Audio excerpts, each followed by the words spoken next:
So welcome. We are Rockville Science Tuesday.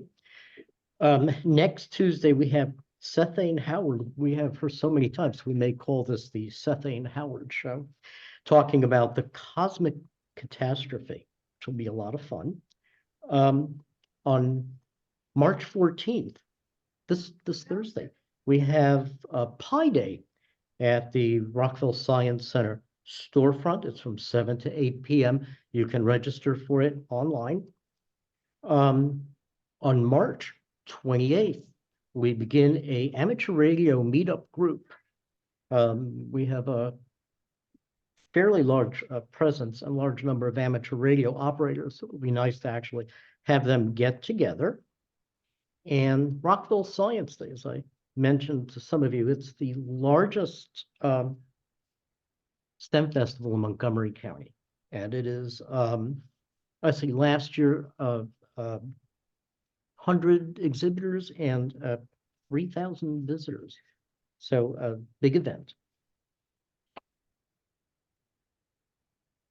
How do you count the visitors? Meet them.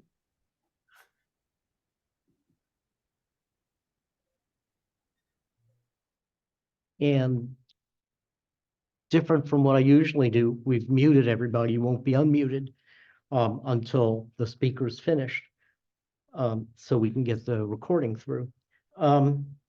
Use the chat, make sure you ask questions. And this afternoon's presentation is with Dr. Ashley Prohaski.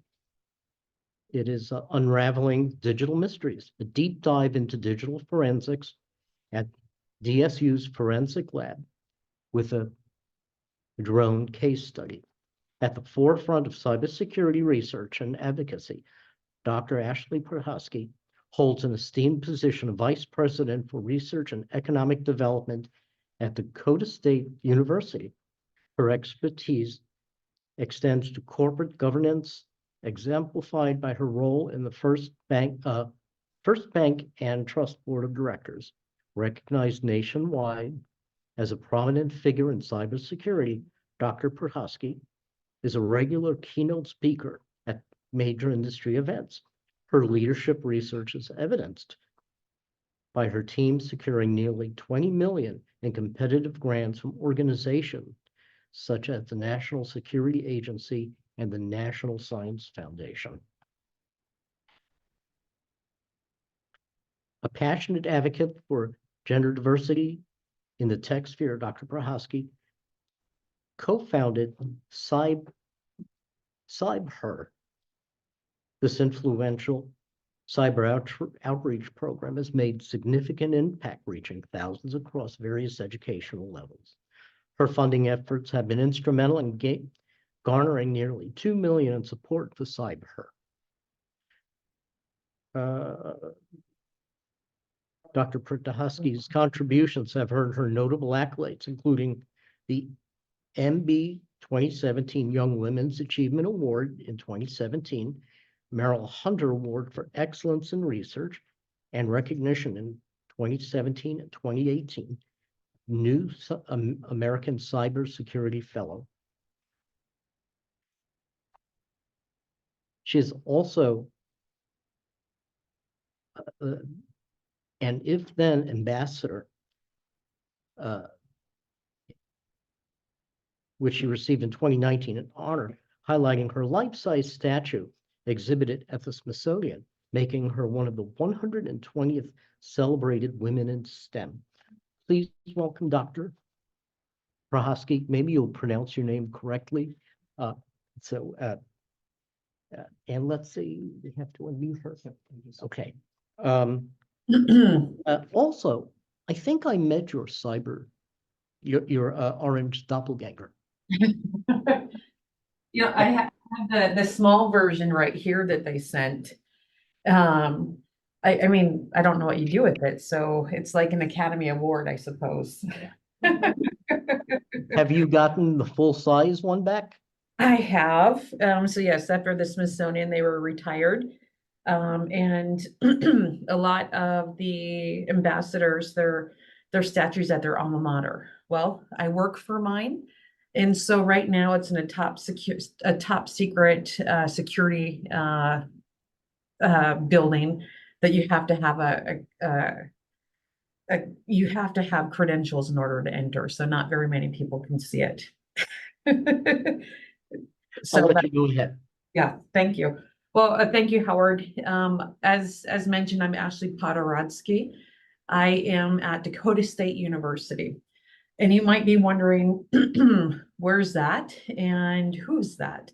So Dakota State University is in Madison, South Dakota, and we're one of 10 universities across the country that hold three very important designations through the National Security Agency and the Department of Homeland Security. And that's cyber operations, cyber research, and cyber defense. And so we're a small university, but we have 3,500 students, and our focus is on cybersecurity research. She has her screen share on. Huh? She just has her screen. Howard, should we mute your side? No, people, they are muted. Okay. No, your camera, I think I got your side. Okay, there we go. Thank you. And so I was asked by Howard to come and talk about some scientific area of things that we do. And so prior to becoming the vice president of research at the university, I started a research lab while a faculty member. And our research lab is our digital forensics lab. And it has funding through a lot of different local, state, federal partners, where we conduct digital forensic education. We do research, we do everything from courtroom, evidence intake to courtroom testimony. So we work directly with our Division of Criminal Investigation in South Dakota, and we do casework for 65 different local, federal, state, tribal entities right here in our lab. And so we analyze hundreds of pieces of evidence every single year, where we're analyzing because there was some wrongdoing on a certain part. So here, this is the building that I'm at, standing in right now in Madison, South Dakota. We have 40,000 square feet of research in R&D. We have 20,000 that's unclassified, and then we have 20,000 square feet of classified research facilities on our campus as well. And within the Mad Lab, we have 17 different research clusters, all with a focus on cybersecurity in some aspect. And so these are faculty-led research labs that are employing full-time research engineers and then also students. So our students are gaining a heck of an opportunity in education. So I'll highlight a few of these. So the AI lab, artificial intelligence, machine learning. We have a lot of different partnerships where we're looking at how do we integrate AI into everything that we're doing on a daily basis. So we're working with Case New Holland on cyber egg in that lab, where we're analyzing farming equipment in ways that people can compromise it so that way we can have a better, more secure environment. So we've used artificial intelligence to create an intrusion detection system for a tractor, which is very novel. We have a partnership with AI Sweden in Volvo, where we're analyzing edge computing and data poisoning. So what that means is as you have a semi-autonomous vehicle coming up to a stop sign, the predictive behavior by all of the users would be to apply your brake. It sees the stop sign, apply your brake. Well, an anomaly might be accelerate. And so how do you identify that data that goes against the trends in that environment so that way you can remove it? So it's poison data and removing it for the better predicted outcome. So that's our AI lab. We have our digital forensics lab, DigForce, that you can see on here. We're working with our South Dakota Fusion Center, our Attorney General. We do quite a bit with the FBI, the DEA, Homeland Security investigations. And so there's a lot that we're doing in that space. And then in the Madrid lab, it's all about reverse engineering. And so as you see malware, let's reverse engineer it to get to the binaries. So you can see not only what it was designed to do, but what it was intended to do. And so that helps us understand the activities behind the nefarious actors that are creating that type of malware. But what I want to focus on today is our DigForce lab and our Patriot lab that you see right there. The Patriot lab is the protection of the Internet of Things. And as you can imagine, we have a lot of them. So here's my mobile phone. And here's my Apple Watch, right? So these are IoT devices, Internet of Things. I have an Alexa back there that's now going to say something because I said her name, a tablet computer, all of these things.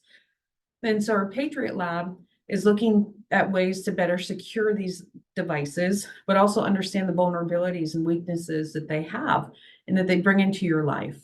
So we know that a lot of people will have cameras on the outside of their home. Well, they buy them for good preventative security, but are there vulnerabilities that are inherent to that application that's installed through that camera that creates an environment where it allows other things to happen on your home network? That's what we're taking a look at. And so drones, they fall under that category as well.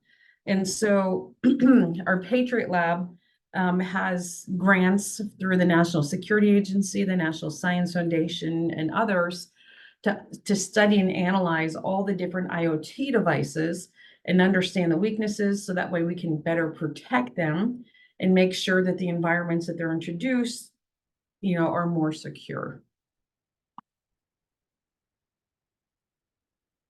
So Howard had asked me to talk about a case study, and this will underscore a lot of our partnerships and the activities that we have. So in our forensics lab, as I mentioned, we take in evidence from criminal investigations and we analyze the device and we have a report based on what we found. So it could be a phone that's used in a drug case and you want to know, who are they text messaging? What kind of photos do they have on their system? What locations have they traveled to with maps? What kind of messages have they received in other third-party utilities such as Signal or others? What have they deleted off their phone? Their web traffic. All of those things tell a story. Well, the same is true for a drone. And so we received, one day we received a call from the DEA, the Drug Enforcement Agency, and they were working with Homeland Security Investigations right here in South Dakota. Someone was dropping contraband into a prison, and they wanted to know, they were dropping contraband into a prison by means of a drone. And so here are some headlines that show, and I actually got these right ahead of this session because I wanted to get some updated ones, but you can see 3 weeks ago, 4 days ago, 3 charged with trying to drop drugs into local prison through a drone. Man charged on suspicion of smuggling drugs into London prison using drones. 2 nabbed in Marlborough County drone drop drug at state prison. And so there's a problem, and we see a lot of this. And so bad actors are using drones to drop contraband into restricted places. And so it was a problem, and the prison officials knew it was a problem. And so they saw the drone, and so they shot it down with a rubber bullet. And then prison officials turned it over to the DEA because it had drugs. DEA brought in Homeland Security Investigations, and then HSI brought it over to our lab to analyze. And so the first thing we did, looking at the methodology, the first thing we did is, realize, well, we have never investigated a drone before. And so my area of expertise personally is gaming councils. So knowing that you do a lot more than computers, right? So a gaming console, when I was growing up, we had Atari, we had the original Nintendo, these rudimentary devices that perform a single function. Well, now, gaming consoles aren't rudimentary devices anymore. They're connected to the internet. You can send and receive messages. You can have video calls on it. You can do anything, you can have a web browser. So anything that you can do on a computer, you can do on a gaming console. And so that's my area of expertise. But when they brought us a drone, I thought, yeah, that sounds like a fun challenge. And so the first thing we did is we looked at the drone and we bought the exact same drone and we put it the same firmware. So this is not the drone that was in evidence. That's been turned back over to the agencies. But this is a drone that's the exact same make and model as the one that was shot down. And so what we did is we took the drone and we had some students do some usability assessments with it. So, grab your phone, connect the drone to your phone, and then learn how to fly it. Okay, from both an Apple phone, an Android, a tablet. You have to do lots of different things. So you have to learn how to fly it, learn how to use it, learn what kind of data it's collecting. And then we're going to bring those devices over to our forensic system. We're going to start to analyze the data that we can find on those devices. And so it was just, that was the methodology. We learn to use the device, we generate the data, and then we analyze the device we flew it with to see what we can find from it. And so there's different things that we can do. But our students, they spend a couple weeks just learning to fly, generating data, analyzing data. One of the first things that we saw was something called, we saw shell over and over within the code that we're analyzing. And so what shell meant is different than what we thought shell meant. So in the cyber area, when you see a shell code, that means someone's compromised your environment and they kind of own your data. Whereas with the drone, what we found with shell is that once the drone saw that it was going to be, it was going to hit an object, it folded in the wings and it turned like this. So then this would impact like a turtle shell. So when the drone was about to hit something, we saw the word shell in the code. Well, that's because it was protecting itself like a turtle shell. So that was pretty interesting because in other environments, when we see the word shell with cyber investigations, a shell code is not a great thing. It means that someone could have compromised or hacked their way in. So we had to expand that further. So that was interesting. But after we looked at the usability for the drone, the type of data that's generated both from an Android and then also from an iPhone, so just popular makes and models, and then tablets, we did the same thing with them. We learned something pretty important that was found on the interface of the drone.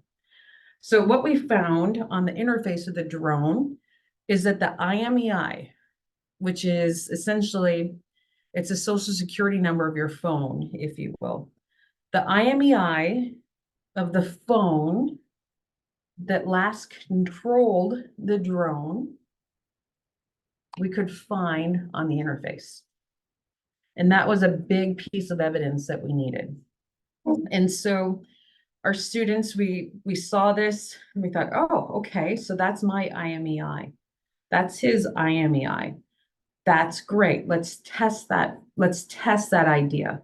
And so then we took another person who hadn't driven the drone. We connected the drone to that phone. We drove the drone. We brought it back to the lab and we analyzed it. And then at that point, we're very confident that that was the IMEI of the last phone that was controlling the drone. And so what does this mean? Well, it's actually quite significant. We're able to tell what phone was controlling the drone when it was engaged in the questionable activity. And so what happened is from there, we had a playbook. So this was a drone that we bought that was the same make and model, the same version.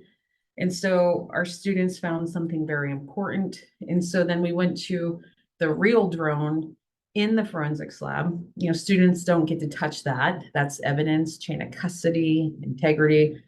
But students can help in other ways, kind of like what they did. But from there, we were able to validate that the phone number or the IMEI that was controlling the drone was found when it was shot down. And so then our friends at HSI, DEA, and Division of Criminal Investigations here in South Dakota, they could have a subpoena to the provider to get the subscriber. And those are things I can't do. I'm not a sworn law enforcement agent, but we operate a lab that supports them. And so what we do there is we're able to then give them the information that they needed to figure out who was controlling the drone when it was shot down. And that was validated. And so that's an example of how a university research lab specializing in digital forensics can work directly with law enforcement agencies from a local, a tribal, a state, and a federal approach in order to help solve crime in everyday environments that include digital artifacts. And so it's a really interesting case study, but it's not unique. Another fun example and story, it deals with, it was also with the DEA and a drug case. Before I go on to that, is there any questions from anyone?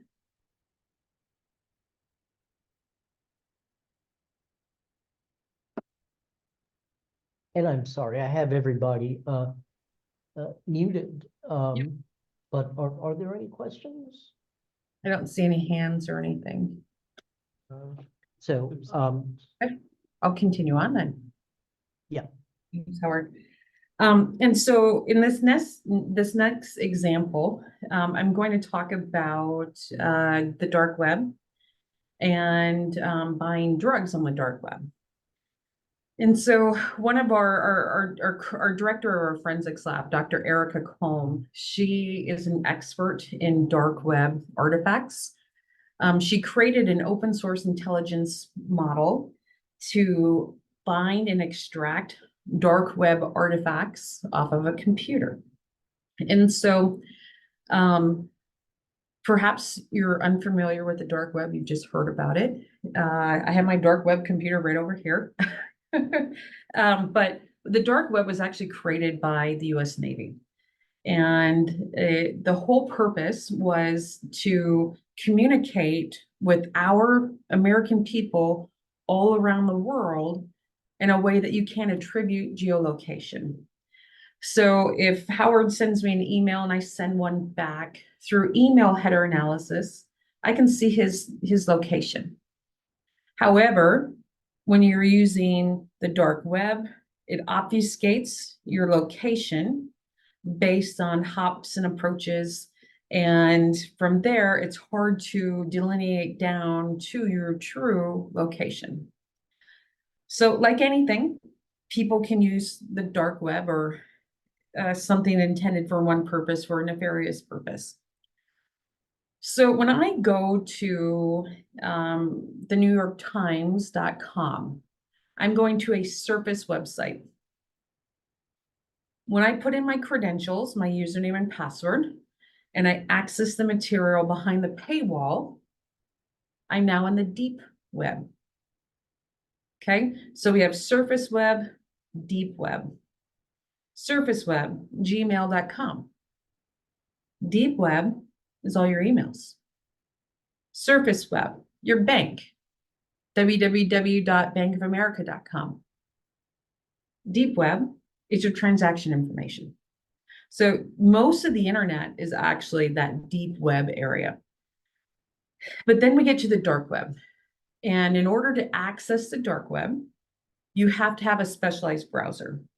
And so I use Tor, which is called the Onion router. Onions have layers, and so does Tor. And so what happens when I have an enter node, when I enter into the dark web through that special browser, it takes my location and it intentionally sends it all across the world. So maybe it goes to Brazil, then North Korea, then Russia, then China, then Venezuela, and it might exit through France. So the whole point is security by obscurity, leading to a lack of confidence on your true location due to your exit node and all the hops in between. So again, just a recap, we have the surface web, which is just about any website that you could go to, nprnews.com. The deep web is the information you're paying for or is restricted access to based on credentials. And the dark web is unindexed websites that don't follow normal naming conventions, only accessible through a special browser. So when I go to nprnews.org, I can see that's going to translate to a special IP address like 138.247.45.87. That's called DHCP, Dynamic Host Configuration Protocol. No, DNS, Dynamic Name, excuse me. And so through DNS, it converts the alphanumeric to the IP address. Well, there isn't that in the deep web or in the dark web. And so you have to know the 56 character alphanumeric name that makes absolutely no sense. It's not Nike.com. It's not CNN.com. It's none of that. It's a very long name of alphanumeric characters that don't have a lot of structure behind it. And so the whole point is you have to know it exists to get there. And so that's just another security by obscurity process through this. So there are websites, but it's not indexed. So what that means is you can't use Google to search the dark web for the different activities that they have. So what we did for that case, there was a bad actor that was caught here in South Dakota. And in his backpack, he had a computer, he had a phone, he had a memory card, and he had some illegal drugs. And so they brought the computer, the phone, and the memory card to our lab to analyze. And so what we did, we looked at it, and on the memory card, and the phone, we could see some dark web activity. And so what we were able to identify is the dark web sites that he was going to procure his drugs. And so he was buying his drugs through a specific dark website, and then we could see the transaction for the mailing of those drugs. But it was actually pretty interesting because it wasn't the drugs he had in his backpack. And so by looking at the cell phone, we're able to look at the messages, and we could see his network of distributors and suppliers. So the drugs he was buying on the dark web, he would trade with someone in Sioux Falls, and then he was selling those drugs because he had a higher ROI that way. And so he was selling those drugs on the streets of Sioux Falls, but it was after he traded the ones he bought from the dark web. So what we did, we saw an unknown executable on that computer as well. So we're analyzing the systems, the phone, the memory card. We want to know who this person's network is, who does he communicate with. We want to know the transactions that we can see with through encrypted messaging systems. We want to see some blockchain transactions as well for cryptocurrency. We want to see the content that's on his computer and the content that was tried to be hidden through deletion, to tell that whole picture, because that's what digital forensics is. It's telling the story of the activities that occurred on that system. And so once we found this unknown executable, we tried to hash it and attribute it. We couldn't find anything. We didn't know what it was. And so we took it and we executed it in a sandbox, which is a protected environment. And then we also reverse engineered the executable. And that was one of the things that was very helpful, because we found that this was actually malware. And the specific type of malware, it was ransomware. And it had an IP address hard coded back to the person that they found, which is good. The subscriber was confirmed by the MSP, the managed service provider, and the IT company. And so what started as a bad actor with possession of drugs turned into a full-fledged cybercrime activity, including ransomware, procuring drugs in the dark web, trading those with other known drug dealers and some unknown, and then selling those on the streets in South Dakota. And so all through dark web activity. And people think that the dark web doesn't leave any artifacts behind, but that's not accurate. We see host-based artifacts from dark web activity on systems that people are just truly unaware exist. And so we're able to see and do and recover those artifacts to tell the story about what websites or dark websites that the bad actors are going to. And so those two examples highlight some of the applied use of digital forensics in cybercrime investigations and what we're doing at Dakota State University in this space.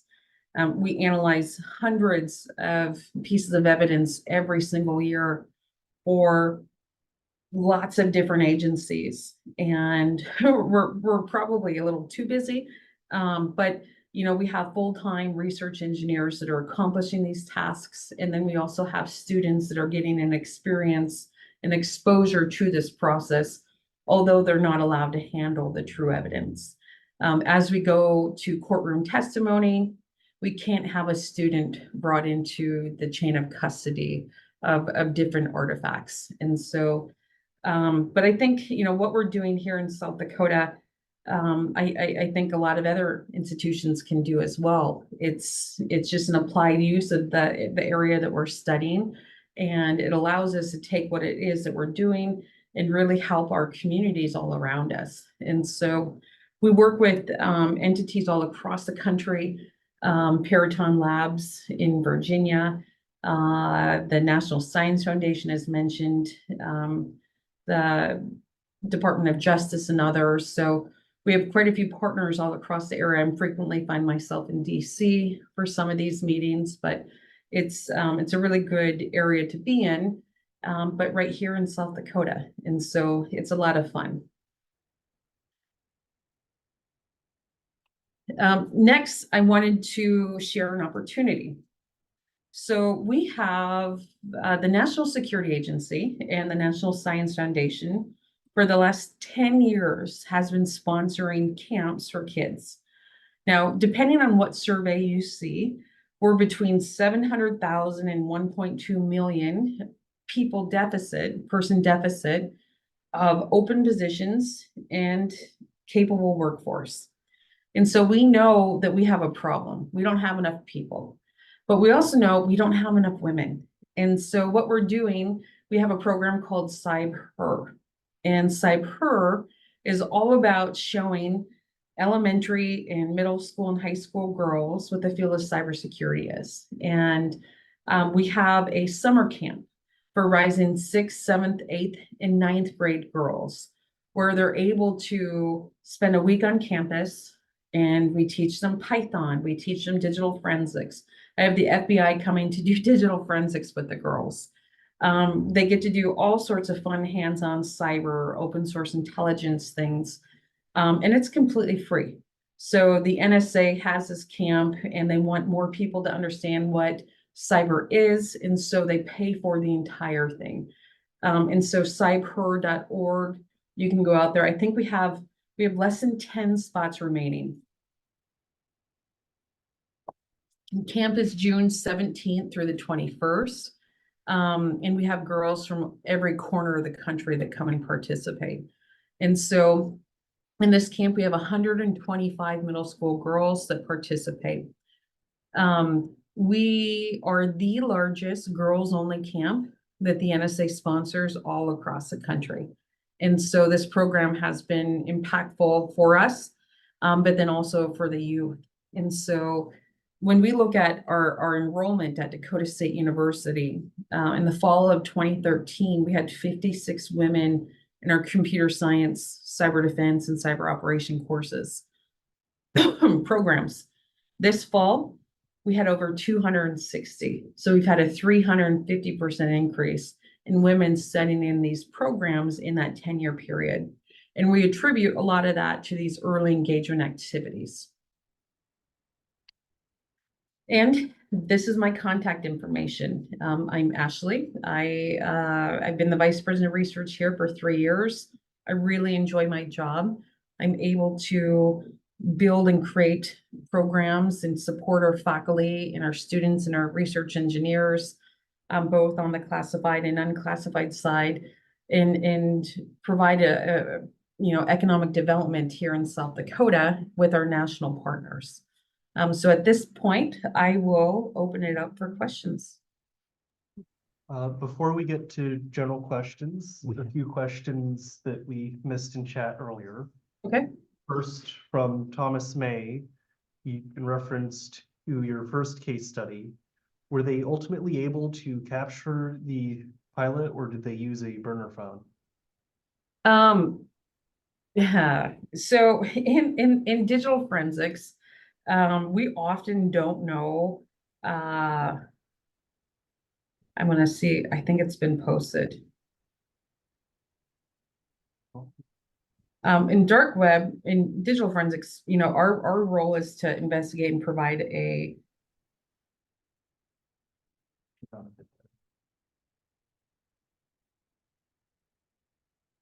You need to unmute yourself.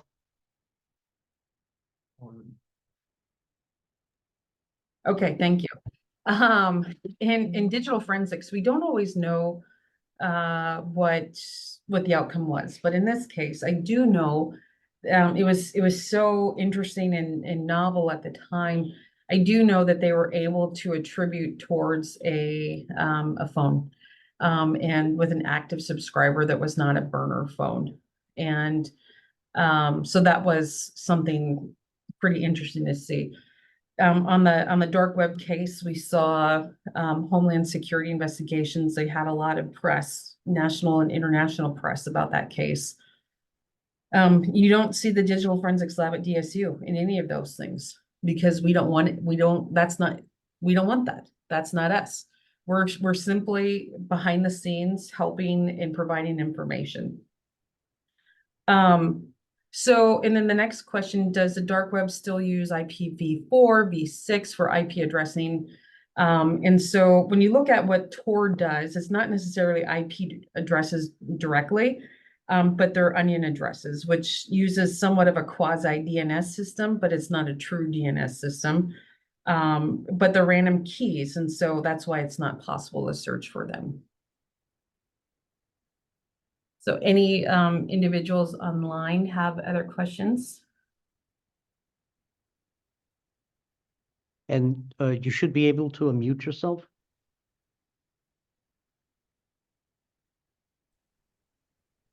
All right, Ken. I asked this question in the chat for general, but the point, we hear a lot about cybersecurity going on at various levels, mostly government levels. Yeah. My question for you is, would you discuss the relative value of putting these at the ISP address level or the browser level versus on an individual PC to protect the user? So are you talking about attribution of web activity? Well, part of what you and similar people do is to develop ways of blocking ransomware, for example. Mm-hmm. And my question is, should we rely on the ISP provider to do that? Should we have it be built into the browser? Should it be installed on everybody's PC? Yeah. I mean, there's a lot of options there, Ken. I think that blacklisting plays an important role when people are attacked, and you want to see it stopping. You want to see the spread stop throughout our environment. And so from there, you could have the That's at the firewall level. That's at the organization level. I think that there has to be greater responsibility for higher level restriction of content, but then we get into the problem of individual rights and things, government censoring, and people don't like mandates. And so then that's a problem as well. So in an open environment, you're going to see more of those types of attacks simply because we're not restricting at a level that effectively manages the propagation of those items. So that's a highly debatable conversation that I don't know has a correct answer when you bring in every factor such as privacy and user rights as well. So, but my opinion, I think we need more of an approach at a high level in order to help restrict some of the known bad actors and known environments. But, I like to say good hackers, they don't hack in, they log in. And they log in because your data was compromised in a data breach, and you reuse the same username and password. And so, there's not a whole lot that you can do to restrict that at a high level.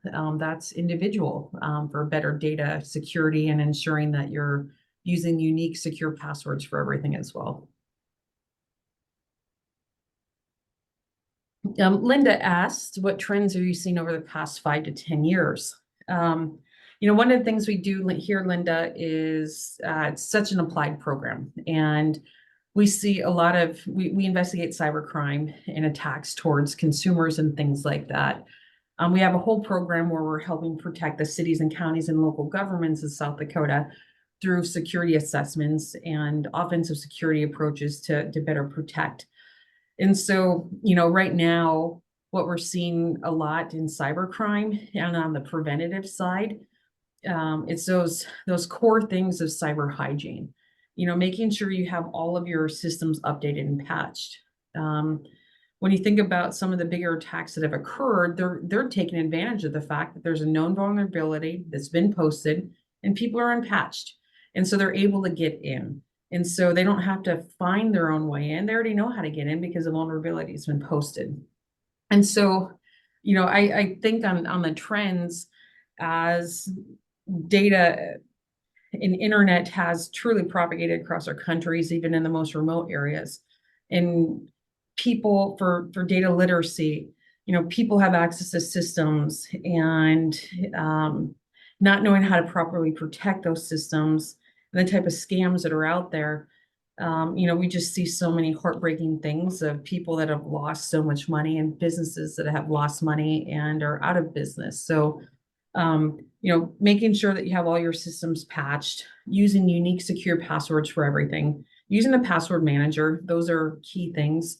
And then making sure that you understand what your threat surface is too.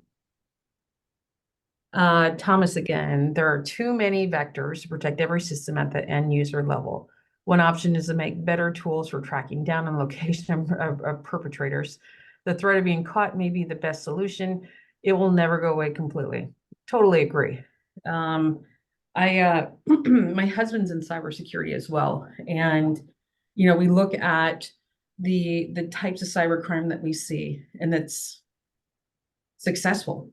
And it's just amazing to see what's successful, payroll diversions, things like that. But you're right. I mean, you can send an email to a school district saying that you're this teacher and asking them to change your payroll to this new routing and account number. That's low tech, but it gets you a payday. And so that's where we have to ensure that, yes, we need some better high level at the organization, at the tech companies, companies, Google with Gmail, Yahoo, they all know that email is a big way that people are tricking people into information. And so looking at some of the typical messages that are crafted in those diversion cases, for example, there's a lot that we can do.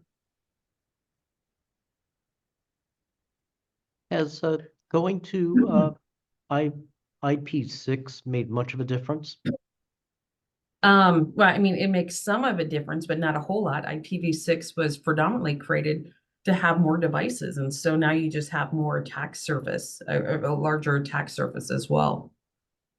Carl, how effective is a 2-point or multi-factor authentication? I should have mentioned in that list, Carl. Always have MFA, multi-factor authentication or 2-factor authentication. But yeah, always have 2-factor authentication on everything that you do. And so that's where when I log into my bank account and then I get a text message on my phone that I have to put on my computer to access it properly. So that's an important thing. You can bypass that, but it's harder. So that's an important thing to do. Ken, discover card reports, no social security number found, and thousands of dark websites we monitor. How do they do that? Is it real? Yes, it's real. And so there are different tools that can monitor dark web bins for known values. And so you have bad actors that are compromising the data, they're acquiring it, and then they paste it on these bins. And then you can monitor and shift through that data for known values. So if they have your social security number, then they can see, does A equal A? And if it does, then they found your identification there. That's where you have to take that with a grain of salt because your information has been compromised, no doubt, many times, as has mine. And so what's alarm and what's not. So the biggest thing is this is why you don't reuse passwords and this is why you change them frequently. Because if you have, let's say your grandkids have an app for their basketball team and you log in to view that, well, that username and password might not be protected the same way that your bank protects your user account and password. But if you use the same user account and password for both, now they can get into your bank. And that's called credential stuffing. They'll go and find known password, username and password combinations on the dark web. Then they'll paste those into surface websites to see what sticks and what doesn't. And so, yes, those things are real. Yes, you have to take it with a grain of salt. But on the other side, assume your data has been compromised and make it harder for them to do anything with it. And don't be shy. You can unmute yourselves. You can ask questions if you wish. You can use the chat. So Ashley, I have a question for you going back to the topic of drones. Yeah. I know early on in the development of DJI product line, there was a lot of tumult about it sending data back to China and Chinese-based servers. Do you, your team, and your students ever do any actual monitoring of the traffic that's sent from the app back out to the web and where it goes? Yes. Yeah. Great question, Thomas. And so, yes, that is, South Dakota is a very red state, and our governor likes to restrict things that she suspects have involvement with China. And so, and I'm a state employee, and so we'll test a lot of those in our environment initially, so that way we can give her office some guidance. So Discord, for example, or Snapchat or TikTok. And so the methodology that we'll use is we'll have a system with nothing installed on it, a fresh system. Then we'll install the app, we'll monitor the traffic, and then we'll understand what's actually what connections are attempting to be made and what type of data is attempting to be sent. Now that data, Thomas, especially on TikTok, is encrypted, but we can see some attempted connections. So when you think about like popular things like Temu, that shopping app, that's a terrible app because it's going far beyond the values that it said it would in the terms and conditions. And so looking at those apps, looking at the activity on the system level, and then having an IoT test bed where we can start to see the connections that are attempted to be made.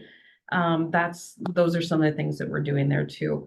And so in those environments, Thomas, we're in a research area where we're not restricting hardly any traffic on it. So if it's trying to communicate with some random IP address, we're going to let it communicate with that IP address because it's segmented off from our core network and it can't jump. So yes, we're doing research in that area, and it's quite eye-opening. Let's see, let me see.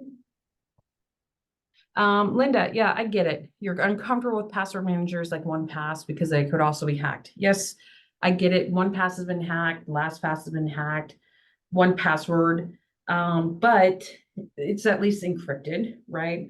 And if you're not going to remember, there was a survey that was done. It showed like the average person had about 120 different usernames and passwords. I have 2 young kids. They're in school. We have sports and activities and all the things and all the apps. And yeah, I would say that we have that. And there's no possible way I could ever have 120 unique usernames and passwords. So a password manager for me is important and it's vital. Also, if something happens to me, they have access to all my accounts because I have my master pass written down in our safe. So my husband would be able to access that. So yes, everything has a risk, but it's a risk I'm willing to take. And before we go any further, and before people drop, I did want to thank you Okay. for joining us today. Also the audience, as always, thank you for joining us. Remember to put Rockville Science Day on your calendar, April 21st. And I'll let you continue. Thank you. Yeah, thank you. I appreciate that, Howard. I also have a 1 o'clock across campus with my president, so I have to go here fairly quick. I'm a recovering professor. I like to say I can talk for hours. So, Yeah. And it's only 2 o'clock here, so you're not late yet. Yeah. Well, it's 1 o'clock on my side. It's 12:53 here, so I got 7 minutes to get across campus for my president, but that's okay. So to answer Ellen's question, is AI making all of this more difficult? Absolutely it is.